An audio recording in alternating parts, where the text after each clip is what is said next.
السلام عليكم ورحمة الله وبركاته، إزيكم في فيديو جديد كل الناس اللي في كليات طبية يا جماعة، وهنا هاقول لكم بإذن الله على طريقة المذاكرة للكليات الطبية، وإزاي أقدر أجيب امتياز في كل مادة. فاتفرجوا على الفيديو للآخر وما تنسوش إن انتوا تبعتوه لكل أصحابكم، تعملوا لايك للفيديو ده واشتراك في القناة، وصلوا على رسول الله عليه أفضل الصلاة والسلام في الكومنتات، وقولوا لي على المشكلات اللي بتقابلكم وبإذن الله أحاول أساعدكم في حلها.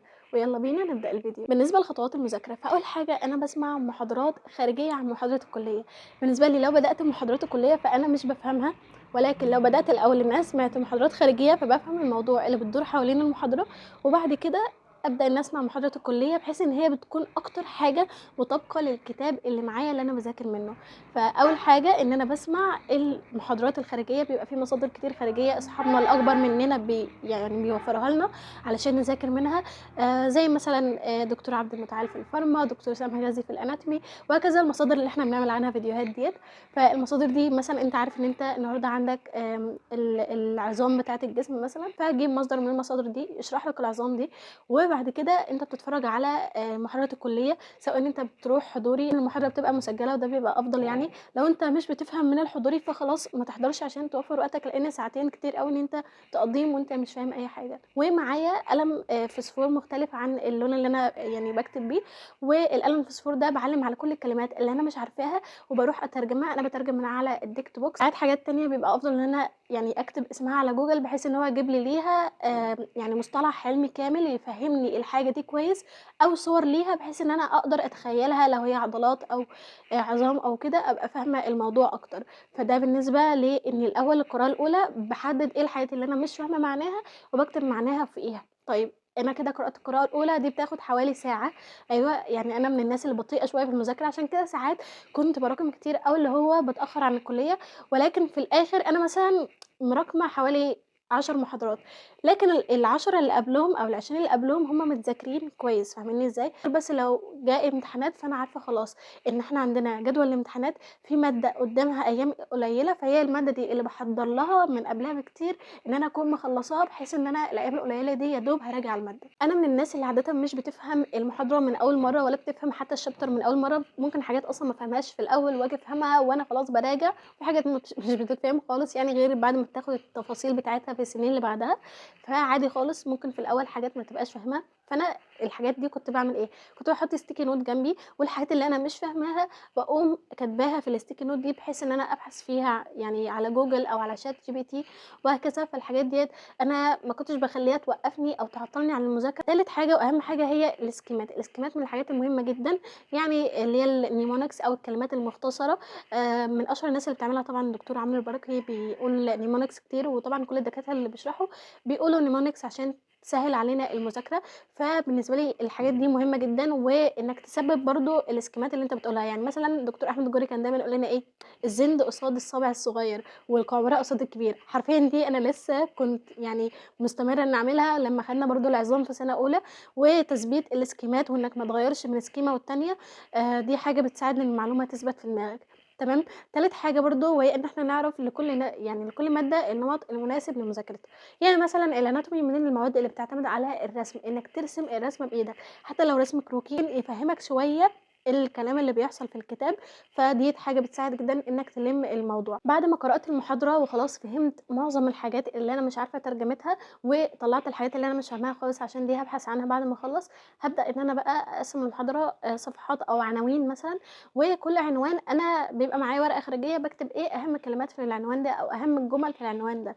يعني في حاجات كده بيبقى الدكاترة مأكدين عليها، في حاجات بتبقى مثلًا أرقام، حاجات أنا متوقعة إن هي هتيجي مثلًا explain أو enumerate مثلًا لو مكونات شيء، وهكذا. بيبقى في أسئلة كده أنت عارف إن هي هتيجي short note، أو في حاجات بتيجي MCQ اللي هو يجيب لك مثلًا الجملة كلها بس في كلمة ناقصة، الكلمة دي هي اللي تيجي في الMCQ. يعني إحنا عندنا عادةً إن الامتحانات مش بتبقى نظام جديد أو كده، لأ الموضوع بيبقى مباشر، ولكن الموضوع إن هو بيبقى أي جملة في الكتاب ممكن تيجي لك على هيئة MCQ أو يجيب لك عليها short note. وأهم حاجة وإحنا بنذاكر إن إحنا نحدد لكل محاضرة ساعة ونص، ساعتين مذاكرة، علشان الوقت ما يسرحش بينا، لأن دي من الحاجات برضه اللي كانت بتخلّي إن إحنا نراكم، إن إحنا نخلّي الوقت كده سايح على بعضه. لأ، حاولوا إن أنتم تحطوا لكل محاضرة ساعتين، 3 على حسب بقى حجم المحاضرة مثلًا. ما تكتروش الوقت اللي أنتم بتحطوا له للمحاضرة، وبرضه ما تقللوش، الوقت هيساع الحاجة اللي أنتم بتحطوا فيها. فعشان كده حاولوا إن أنتم تحطوا لكل محاضرة ساعتين ل3 كويس أوي، وبرضه على حسب عدد صفحات المحاضرة دي، تمام. وآخر حاجة بعد ما أخلّص المحاضرة لازم إن أنا أحل عليها. حرفيًا أنتم لو ما حليتوش على المحاضرة فانسوا إن أنتم ذاكرتوها. أنا من الناس أصلًا اللي كنت باذاكر كويس، وبعد ما آجي أحل ألاقي نفسي في أول حبة باحلهم كده مش فاكرة أي حاجة تمامًا، ولا كأني ذاكرت، وإيه الكلام اللي بيحصل ده؟ ده لأن الحل حرفيًا بيشغّل المخ أوي، وفي الأول كده بيبقى في صدمة، فما بتبقاش عارف تجاوب على أي حاجة. بس بعد كده بارجع للحاجة ديّة في الكتاب، فبالتالي أنت بتبقى بتنشئ ذاكرة بصرية للحاجة دي. فلازم، لازم، لازم إن إحنا نحل. طيب مصادر الحل إيه؟ سواء مصادر يعني الناس الأكبر منك بيوفّروها من الامتحانات السابقة، أو المصادر اللي بتبقى تبع الكورسات. أنا باجيبها من المكتبات اللي قدام الكلية، هنا اسمها ميدوسس، وفي طبعًا دكتور برلين على حسب المادة يعني. فبيبقى في مصادر أسئلة كويسة جدًا قدام الكلية، وهي نفس المصادر أصلًا اللي موجودة على البورد، بس أنا باحب الحاجات اللي هي ورقية علشان أحل أكتر.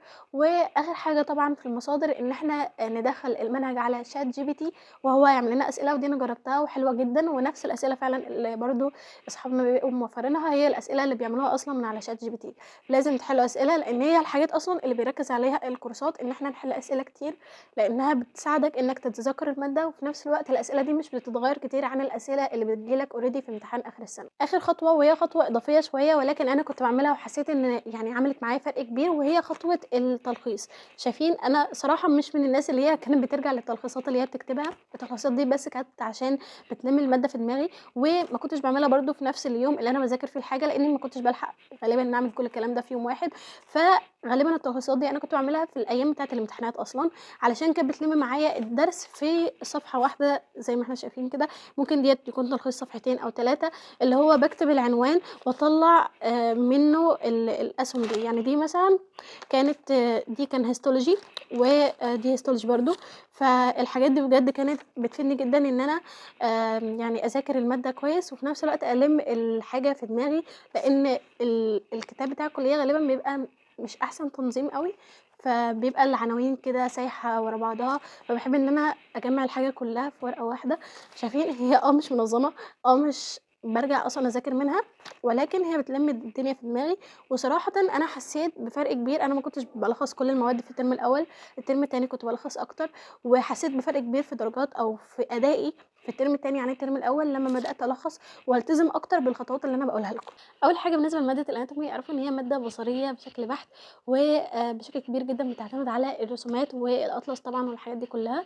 فمن أهم الحاجات اللي أنا باعتمد عليها في مذاكرة الanatomy هي إن أنا أرسم كتير، وإن أنا أشوف العضم كويس جدًا لمّا بنروح الsection وكده. أشوف العضم كويس وأركّز عليه. ويا ريت برضه بعد السكاشن إن أنتم تقعدوا مع بعض كده وتراجعوا كل النقاط اللي اتذكرت في الsection. وبرضه في مصادر خارجية للsection ممكن تسمعوها قبل ما تروحوا، بحيث إن أنتم تكونوا فاهمين كل حاجة بتتقال، أو إن أنتم بعد الsection تسمعوها تاني. بس بجد مهم جدًا الاهتمام بالسكاشن في مادة الanatomy، لإن هي اللي يعني بتجسد لكم أصلًا، أو اللي هي بتوضح لكم أكتر الكلام النظري المكتوب. تاني حاجة وهي الصور الكتير، والصور ممكن تجيبوها من على طبعًا مراجع، أو اللي هو أطلس زي أطلس نتر، وده ممكن أبقى أشيّره على جروب التليجرام. وتاني حاجة برضه اللي هي البرامج المختلفة زي برنامج skeleton، وفي موقع كويس جدًا هو بيفتح بشكل مجاني على اللابتوب أو على التابلت على حسب يعني الحاجة اللي تستحمل، بس هو اسمه learnanatomy.com، تمام. فهابقى أحط لكم برضه لينك الموقع ده، صراحة تحفة جدًا وأنا باستخدمه، وبيبقى متاح لكل أجهزة الجسم وكل العظام وكل حاجة، وبيبقى فيه برضه أسئلة كتير لو أنتم عايزين تتدربوا على الأسئلة. من الناس برضه اللي كنت يعني الصورة مش بس باستخدمها إن أنا أفتكرها وأقعد أبُص لها، لأ، كنت بارسم الصورة واكتب عليها المعلومات اللي موجودة في النظري. آخر حاجة مهمة جدًا وهي الحل الكتير، يبقى علشان عارفة إن الموضوع يعني اتكلم معايا شوية. فأول حاجة إن إحنا الأول بنشوف صور لكل حاجة ونهتم بالسكاشن جدًا. تاني حاجة في مذاكرة الدرس ذات نفسه أحاول أتخيل كل حاجة زي ما بتحصل في الجسم، وهيساعدنا على كده مراجع أو أطلس زي أطلس نتر، برامج زي skeleton، أو برامج زي @anatomylearn.com. تمام. فده بالنسبه لتاني حاجه مذاكره الصور. واخر حاجه مذاكره النظري ذات نفسه، ان احنا نهتم بيه برضو، ونحاول ان احنا نذاكر من كتاب منظم لو كتاب كليه مش منظم قوي. واخر حاجه ان احنا نسمع من مصدر بنفهم منه. انا بالنسبه لي كنت بسمع من مدوسس، ده يعني عندنا في طب طنطا، كان كنت بفهم منه جدا يعني الاناتومي. فنحاول ان احنا نسمع من مصدر بنفهم منه، وبعديه برضو مصدر الكليه، لان هو بيبقى اقرب حاجه للحاجه اللي احنا بناخدها في الكتاب. وفي نفس الوقت الدكتوره ساعات بتاكد على حاجات كتيره في المحاضره، ومعظمهم بيبقى شرحهم كويس برضو الحمد لله عندنا يعني. فاهم حاجه ان احنا برضو بعد ما نخلص ان احنا نحل كتير، لان الحل هو الحاجه الوحيده اللي هتساعدك انك تثبت المعلومات ديت.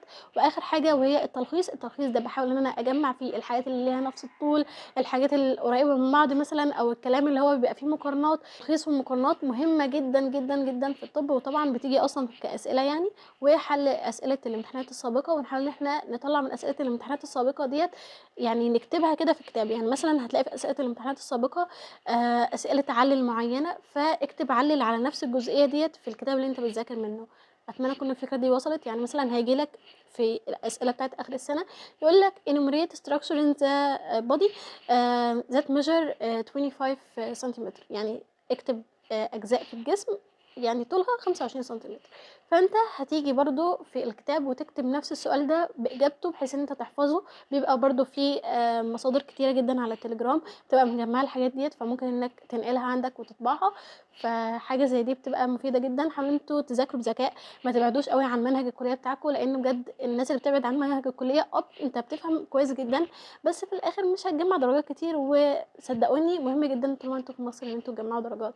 فالدرجات بتبقى مهمه، فحاولوا انتوا تجمعوا درجات على قد ما تقدروا. وزي ما قلت لكم هتجمعوا درجات لما تذاكروا من المصادر القريبه اكتر حاجه للكليه بتاعتكم، وما تزودوش كتير ولا تدوخوا نفسكم كتير. تمام. فبس اتمنى يكون الفيديو ده عجبكم. ما تنسوش تعملوا لايك للفيديو واشتراك في القناه عشان يوصلكوا كل فيديو جديد. فعلوا زر الجرس، ومع السلامه.